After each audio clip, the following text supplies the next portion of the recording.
Hello, and welcome back to another episode of Franchise Euphoria. Josh Brown here. Today's episode is brought to you by Franchise 5. Why Franchise 5? I'm glad you asked. Growing your franchise in a slow, deliberate, and thoughtful manner is a smart way to grow. Franchise 5 helps you do this by expanding 5 locations at a time with a Zen-like focus on the geographic locations that make sense for your growth. To learn more about this, go to franchiseeuphoria.com/franchise5. That's the number 5. So franchiseeuphoria.com/franchise5. Now to today's episode.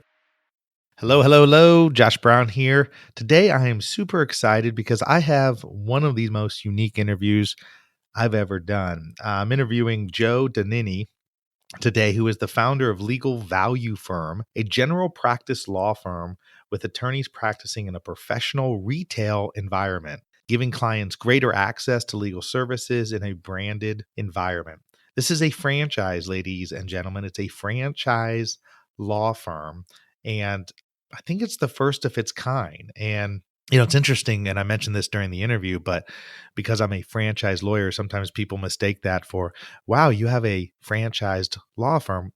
No, I just focus on the area of franchising, but this actually is a franchised law firm, as you'll learn from the interview. But they opened their doors in January 2014 and quickly shifted to the franchise model after receiving a positive response from their community. Joe himself, who came up with the idea, is an experienced attorney, entrepreneur, educator, and business consultant, and has assisted clients in key areas of business creation, development, operations, and finance. The Legal Value franchise is committed to redefining the legal industry by working with like-minded, licensed attorneys in states where they are approved to do business who want to grow, convert, or start practices under the Legal Value Firm brand. So this is a really interesting interview. Obviously, the prospects here that the Legal Value Firm are looking for are actual attorneys to become part of their system. But one of the things I really enjoyed in talking with Joe is that you can just hear his passion about what he's doing and how he's put it together, the hoops he's had to jump through. And I just find this interview to be very, very interesting and certainly unique in terms of me interviewing somebody with this kind of business model. So hope you enjoy it. I know I really enjoyed talking with Joe, and without further ado, here's the interview. Hi, Joe. Welcome to Franchise Euphoria. How you doing? I'm doing well, thanks. Yourself? I'm doing great. I'm thrilled to have you on. I mean, you're the founder of Legal Value Firm, a general practice law firm that is a franchise law firm. And it's funny because with my area of focus being franchising for my firm, sort of as my niche, I will get people who, when they say, what kind of lawyer are you? What do you do? I say, I'm a franchise lawyer. And they go, wait a minute, you've franchised your law firm? I've never heard of that. I go, no. I haven't done that. I'm a lawyer that has a franchise niche practice. So I work with people who are looking to franchise and who have franchised or, considering buying into a franchise. They go, oh, okay. And they go, well, that would be interesting. Have you ever heard of a franchise law firm? And I go, no, I've never heard of one, but now I have, Joe, and it's you. I was going to say, well, that has changed as of now. So yeah, great. Well, yeah, a franchise law firm, to the best of our knowledge, has not existed, but we believe that we're the ones that are sort of trying to change the delivery of legal services with this offering, and not the answer for everyone, but definitely we believe it's the answer for some in terms of the benefits, which I can get into, that this type of offering sets forth. And just for a point of clarification, we are a franchise company, but in the state of California, we're actually licensing. And as a franchise attorney, I'm sure you know the difference between the two. Oh, yeah. Legally. We're treating our offering in California as if it was a franchise.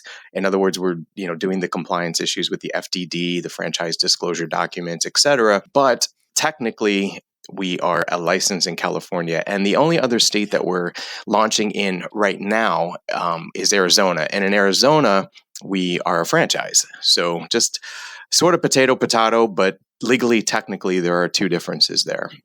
All right. So I've got tons of questions, but before we dive into the actual firm and the setup, tell everybody a little bit about you. You're a lawyer. You've been practicing for 20 years plus. Tell me a little bit about you and sort of your practice, and then what led you to this new model. Well, yeah, I've been practicing 22 years, and my practice itself was more on the corporate side. I deal with a lot of businesses of various sizes on a lot of different business issues in various industries, franchising actually being one of them. And I also have taught as a law professor, both full time and as an adjunct. And it was during my time of teaching when the legal education market was changing. And I also started to notice the practice, changing in certain pockets and opportunities shifting. So I thought, well, there's got to be a different way that we might be able to deliver legal services, not ignoring technology, but still relying on bricks and mortar, because a lot of our clients, we've learned in hindsight, really like, when they're dealing with legal issues, to see and talk to a real live human being. We use technology as a complement, not as a replacement. So we're definitely different in that regard. So as for me, back to your original question, I've been practicing a long time. I've also served as a general counsel in California and Hawaii for the Remax brand for a long time, which is a very large franchisor.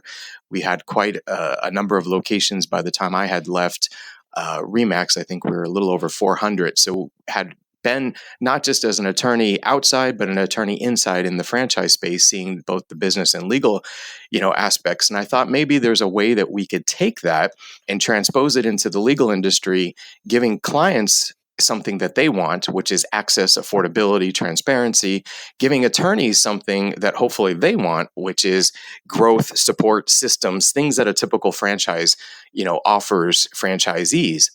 So by taking some of my previous experiences and understanding or trying to understand a little bit about where the legal market was going, both from an education perspective and practically from, lawyers and what they were experiencing, blending the two into this legal value firm model is what we started. And quite frankly, when we began, which was we're going to be in our 6th year in 2019, we had people interested, attorneys. That's all that can be interested as far as owning one. But we sort of slowed down because we didn't want to sell anything too fast, too soon, because we didn't even know if it was going to work in year one. Fast forward to where we are now, we, have crossed our T's, dotted our I's, so to speak, in terms of really living the day to day and seeing what the model is about, which I'm, happy to share some of the highlights, but learning more about what it's like to operate a law firm in a retail setting and what's involved with not just client development that way, but also operations and running the practice and being able to operate in that sort of capacity. So that's kind of what led us to, or led me to, my background, the evolution, the birth of the legal value firm concept, and what we're trying to do now with launching our franchise license program to really give attorneys an opportunity to capitalize on something that we've tapped into. So walk me through the offering essentially. So I am an attorney, but let's say I'm an attorney, I'm reaching out, I'm interested, I'm your ideal prospect. Okay. Let's just say and I'm looking for, I want to do the legal work, but I don't want to deal with the branding. I don't want to deal with, going and doing the digital marketing or any kind of marketing to find clients. What is the offering at the end of the day that you're offering to lawyers? In a summary, our value proposition boils down to the business side of law, not business law as a practice area, but the business of the law firm. And what we're offering is an opportunity for someone who has some experience, maybe at least a few years of legal experience, who wants to be in business for themselves, but not by themselves. We'll offer not only in our retail setting, something that we've seen is approximately half of our business comes from walk-ins. So that's a great introduction to a client, and converting these prospects into actual clients is a pretty high rate. So being in a retail setting in a very branded environment, we all love brands. You can make the argument anybody can make a sandwich, but there's Subway. Anybody can make a cup of coffee, but there's Starbucks, etc. So we find that people feel comfortable we have a certain color scheme that was researched to evoke certain emotions, which interestingly enough, when people independently validate that, it's always nice to hear. But coming in, not just to our physical plant, but to the type of service operation. In other words, we're not a library. Unfortunately, we can't give out advice all day long. We wouldn't exist, but we have systems in place to, when we do get walk-ins in quite a bit, like I said, how to handle that. Then we also have systems in place for the other part of the business that's not walk-in terms of building community relationships. And we go through a process of different events and different types of outlets that we engage in order to help support, develop, build the business. Well, once you have the business, which is obviously the nucleus or the major important starting point, what you do with that. In other words, we're open. Our firm is 10 to 7 Monday through Friday. We open a little bit later for the retail aspect, and close a little bit later for the same reason. And operating your business in terms of certain types of formats, whether it's certain intake procedures, to how to handle a file, to how to close out a file, to how to manage the business side of law, from the things that a lot of lawyers don't like dealing with accounting and numbers, business planning, strategy. We're there to offer support and resources on all of those different business aspects, given the unique dynamic of how clients, like I said, approximately half are coming just from the fact that we exist and walking in our doors. And again, there's always nuances, but we have had one thing that we have learned is we get clients like a bank of all different socioeconomic backgrounds, from people who might need legal aid and they're not really a good fit because we can't help them and they're a better candidate, for something like that. So a lot of people who are, middle of the road, that may be either struggling, affluent, to people who could afford 20 of everything we offer 10 times over, but like the access. They love coming into a branded environment where they feel comfortable, because we focus not just on quality legal service, which is up to the independent judgment of the practitioner, but quality customer service. And we have protocols and different systems in place to effectuate what we want the client to receive from a customer service perspective, in terms of how they're handled and treated as a prospect, as an actual client, throughout their file, emails. And we have a plethora of templates that obviously, no two files are alike, need to be customized. But part of, back to your question, is those systems. We have a lot of business systems in place, from client development, operations, practice, maintenance, that are designed to be a support tool to save time, which in turn saves money. And then the other value propositions over time, as we grow the brand, will be strengthened in a brand itself as it grows, like any brand that starts at zero and, gets more locations. And as you also get that, another value proposition is you have a network to share ideas, share problems, share concerns, as there's other lawyers in the network over time, like in any, typical franchise system. So those are some of the highlights of the value that we offer in the offering. So tell me about the retail side of it. I mean, I think it's interesting. I would never thought of that, but what was the thinking about making these retail settings? In other words, I mean, if you're providing the business side of law, obviously you could do that in a lot of different ways. What was the intrigue, or what was the thinking behind setting these up as retail locations in malls or in other strip centers? Other professional services have done it historically, like H&R Block accounting, Liberty Tax accounting. Dental has done it in certain brands as well. And with my background in franchising and with franchise brands, the question just simply became, why can't it be done with law? And if it can, let's figure out how. So I think that was probably the impetus. Really, it wasn't anything too involved as to what was focused on retail. But what we've learned now in hindsight over the past 5 years is, we used to always, our 4 bullet points were attorneys, mostly flat fees, wide range of legal services, professional retail environment. And ironically, that last one, and they were in no particular hierarchy, but that last one, really, when we question people or hear their organic comments, is they love the access. They love being able to drive into a parking lot, come right into a professional space, and whether it's drop off documents, meet with an attorney, it just gives them a sense, in their words, they don't feel intimidated or overwhelmed. And I would always be surprised at that comment, when I first heard it once or twice, but now I've heard it tons of times, because in my traditional personal practice, that was a precursor to Legal Value Firm that I have on my own, I still do. I never thought in my traditional office tower, with the receptionist and, that barrier there with the elevator and, reception, et cetera, that I was intimidating or overwhelming. I'm still the same attorney, but it's part of that physical plant that ties to the perception that people feel brands and like we've had people even ask, which blew my mind.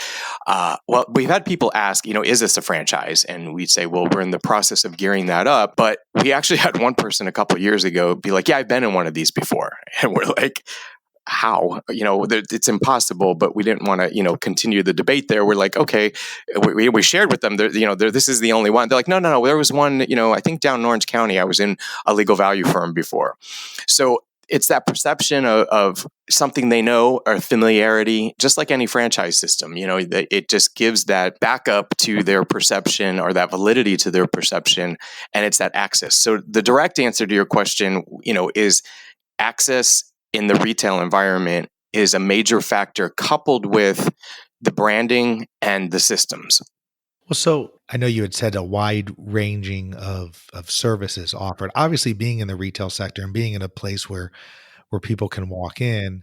Tell me, typically, I mean, there's probably a wide range, and I saw your website. It looks like there's a wide range of services, but does a lot of this fall into the camp of somebody walking in and wanting to find out about doing, a simple will or some sort of a trust and estate documents, or, maybe they've got a business dispute or something like that? Or do you guys find that it's skewed one way or the other? In our experience, and obviously that's all I can base it off of, in our experience, what's interesting is, some weeks may feel more skewed to a particular practice area, but on balance, it's really like that Forrest Gump analogy of the box of chocolates. You never know what you're going to get. And it really is truly eclectic. I mean, that's been one of the learning experiences for me, is understanding and really listening to clients and what their perception is of lawyers and what they want from a lawyer. And what I find, as far as your question goes with the practice areas, first of all, with our offering, we cannot control practice areas. You start getting into state bar rules in most states about the independent judgment of a lawyer and their file and what they can choose to practice or not. So we kind of steer clear of any mandates or directives in the practice area. With that stated, though, we do suggest that you have some general practice areas, because you do get, in your neighborhood communities, estate planning is popular. You get a lot of disputes, you get evictions, you get some business formation, contract reviews. Now, in our particular case, and it's not to say another legal value firm wouldn't offer this, but like we do get a fair amount of workers' comp, immigration, some of those areas. We just don't have the resources, meaning attorneys that practice in those areas, to accommodate. So attorneys love us because we serve as a conduit to share, by giving their names out in the community, and vice versa. We get a lot of referrals from attorneys that don't necessarily handle general practice, that might be more specialized. So yeah, I mean, you can pick. Short answer is you can pick what practice areas you, the attorney, want to engage in. We recommend there's more than one for two reasons. One reason is just financial. It makes sense to diversify somewhat. Doesn't mean you have to be a specialist, like in your case, offering franchise law. That's not an everyday occurrence of what someone wants when they walk in, but your general practice areas. And number two, it's because as you get to know people in the community, they have multiple needs. So rather than turning those multiple needs away, you can capture that and serve it. And arguably, if it gets to be out of your wheelhouse, there are other options with, hiring attorneys or independent contractors if there's a need. But that's a case by case, analysis. So obviously, as you alluded to, I mean, when you're talking about legal services, I mean, every state has its own ethics rules, rules of ethics and so forth. And you might be a licensed attorney in one state, but not in the other. I'm curious with the model, because obviously with a franchise or franchise-like model, you're typically dealing with shared revenues or royalties of some sort. How are you guys working through that, and then also doing that in a way so that you're not running afoul of some of these rules that are done state by state? Yeah, that's an excellent question. And that was one of my number one concerns, because obviously we wanted to make sure we were transparent and that the state bars know exactly what we're doing. And if they had any concerns, to share that with us so we could adapt our model to ensure that there's minimal risk or ambiguity in any interpretation of compliance. So in Arizona, our first reach out when we were getting set up there, it was to the bar, and we worked with ethics counsel, and making sure we actually exhibited recently at their annual convention. So we got to know a lot of the folks at the State Bar of Arizona, and in the process of just going through what we're doing to make sure that they didn't have any concerns that jumped out at them. So that was very important to me because I've spent my entire career playing by the rules, and I didn't want anything to be interpreted or to be equated to a problem from a state bar perspective. In California, which is literally about 10 times the size of Arizona in terms of attorney population, we spent 18 months with the DBO, Department of Business Oversight, also got involved with the state bar, higher level executives in terms of making sure they knew what we were doing. And because of an 18-month process with DBO, Department of Business Oversight, they had some concerns or comments that could be perceived to be questioned under a particular rule. For example, fee splitting, because our company is not a legal company. Legal Value Firm is a law firm, but our franchise offering company, license offering company, is just a business. It's not a law firm. It doesn't practice law. It's designed to basically sell and support licensees and franchisees. So we changed our fee structure. We were doing percentages. We are flat fee based, and that's all listed and detailed in our offering. But that's just one example of probably about 3 or 4 that through our. So you're not. So just to break that down for a second, because I think I get where you're going. So essentially, there's prohibitions in many states with sharing revenues, in particular, sharing revenues with non-attorneys, right? So the issue was you were running into a situation, it sounds like, where you are the Legal Value Firm is a law firm, but the franchisor business doing providing the systems, the actual franchise, is not a law firm. And so there's an issue with a franchisee lawyer that's part of the Legal Value Firm then sharing revenues with a non-lawyer firm. That was raised as a hypothetical potential argument. So in order to minimize that or dispel it as much as we could, we just can appreciate that perspective. It's not a slam dunk. There's the other side is that it's analogous to rent, that you pay rent to a vendor. You're just paying a franchise fee. And, the counter to that, though, is obviously your rent typically isn't a percentage. Some landlords may charge percentage of revenues as an add-on, but that's becoming less and less likely in today's more modern landscape. So we simply just said, to minimize or avoid any argument in any other jurisdictions, California being obviously a major jurisdiction in the U.S., one of the largest, we adapted to a flat fee structure with our royalties, our license fees / franchise fees. And it was a good process to work with the state. Like I said, it took 18 months because we're novel and new, and they've never had to deal with a law firm franchising either. So as we're breaking ground and creating a new dynamic, we wanted to make sure that we built it with concrete, so to speak, as opposed to building it on water, because and as I've been working simultaneously with the state of California, they're aware that we want our licensees to we're going to treat them like franchisees. So I guess my point there is just to say that we're being ultra conservative in how we're offering it, even though the state of California is not deeming us to operate under the franchise landscape, that we're operating under the license landscape. We're treating it like a franchise. No, I think it's really interesting. I mean, how do you deal with, and again, I'm just going to pepper you with a bunch of questions here. Fire away. And I'm sure you've been asked all these, but as an example, like with client information, client confidence, like somebody comes to a Legal Value Firm franchisee, is that information, the information, even as basic as who those clients are, is that then shared with the franchisor, or is that kept? Nope. It actually even says in our franchise agreement, license agreement, that we don't. And what ties to this, by going to a flat fee structure, we don't need like other franchisors that do a percentage of revenues on their royalty, where they want to see what your sales were to see that, reporting and compliance were proper. We don't even need to know the name of the client, so we minimize the risk of interfering with any state bar rules on confidentiality.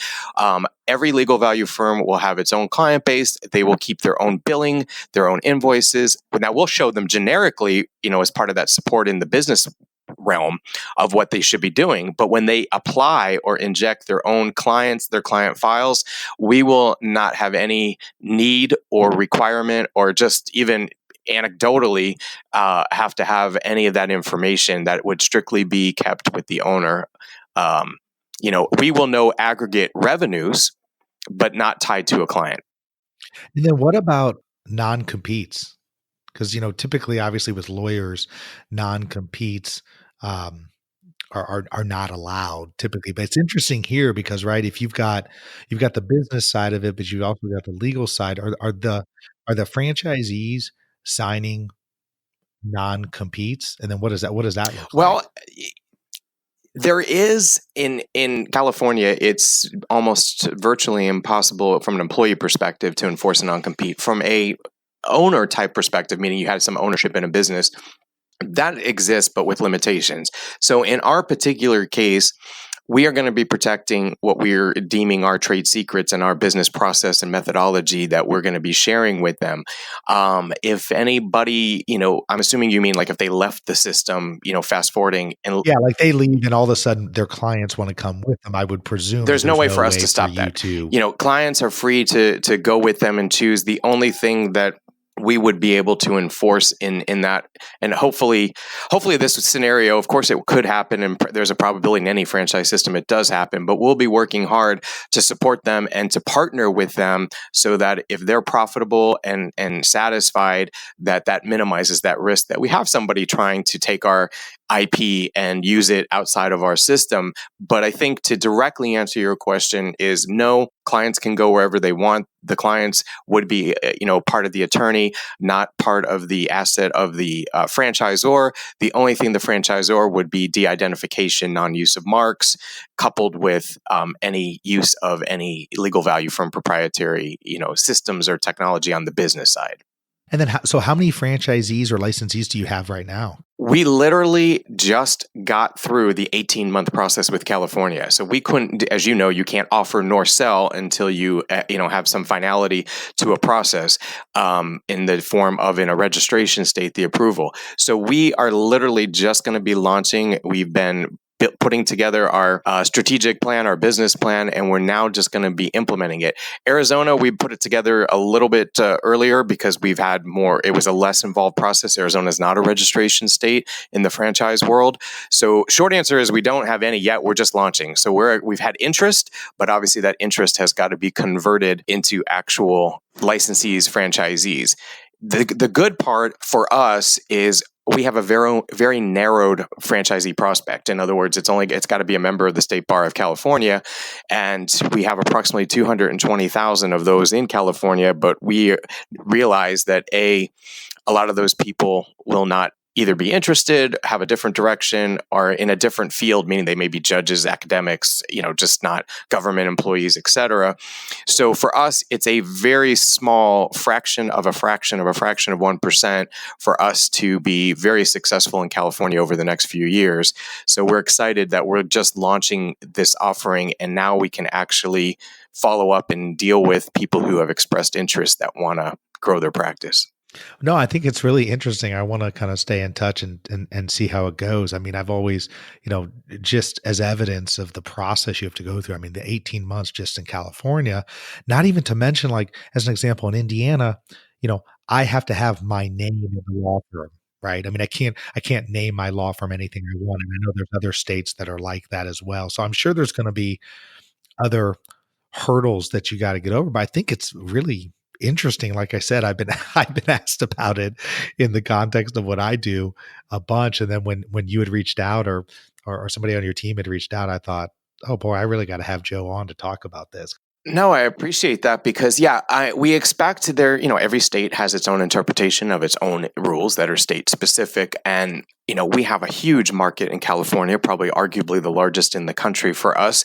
And we're excited about working that. We do intend, our long-term plan would be obviously to go more than just Arizona and California and, sustained over time, growth into other states. But there are different issues with use of trade names. Fortunately, most state bars have evolved to where they do allow trade names. And in fact, in California, as of 5 days ago, November 1st, we just had a major overhaul of our state ethics rules. Our rules of professional responsibility have been evolved or updated. But that's a key focus for me is, I guess the professor in me and the attorney just wants to play by the rules and make sure that the bars transparently know what we're doing. Because again, the way I look at it, particularly having had my experience with the Remax brand and some other clients who are franchisors at my personal practice, is I truly, look at this as not necessarily selling them a license or a franchise, but selling them a partnership where my focus is they're my client and we want to make them successful to the degree we can't guarantee it, but we can position them to follow our system. And hopefully, if that occurs, that the result would be ideally that these attorneys can improve efficiencies and put more money in their pocket. And most importantly, serve the client to what we believe today's client wants with access, transparency, affordability. And, if we're successful in doing that, we believe that we will create a nice niche in the legal market and the delivery of legal services for years to come. Well, no, you know how on the franchise disclosure document typically on the cover page, there'll be a disclaimer there that says, this is a legal document. We highly recommend you seek your own independent legal counsel. I think you guys should have something that basically says, since we know you are an attorney, if you're considering hiring yourself, remember the old adage that only, what is it? Only an idiot has himself as a client, so in other words, I mean, that's sort of I'm saying that tongue in cheek, right? Well, actually, it's funny you bring that up. I'm going to read to you on our state cover page as one of the disclaimers that is to, I believe, to what you're referring to. It's usually one of the face pages of the front of the FDD. It says, as an attorney, you should and are expected to read this franchise disclosure document carefully. If any of the terms on the franchise disclosure document and or its exhibits concern you, you should not purchase this franchise. So in other words, it's like if you can't read it, you don't like it. As you know, in registration states, these are approved by the regulators. We're not going to be changing the offering. We believe the offering is extremely fair and it's designed to be able to position you for success. No guarantees, but position. So if you don't feel comfortable with it, I don't want someone to go into this business marriage with hesitation or with, I want everything transparent and disclosed because, life is full of risks. All we do as attorneys and as an offering is to minimize them. And if we work together, hopefully the net result of that is, personal satisfaction with the business, financial satisfaction with the income, and making a difference in helping people in your community by really having like a neighborhood law firm. Joe, if there's attorneys out there who are listening and want to find out more information, should they just reach out to you at legalvaluefranchise.com?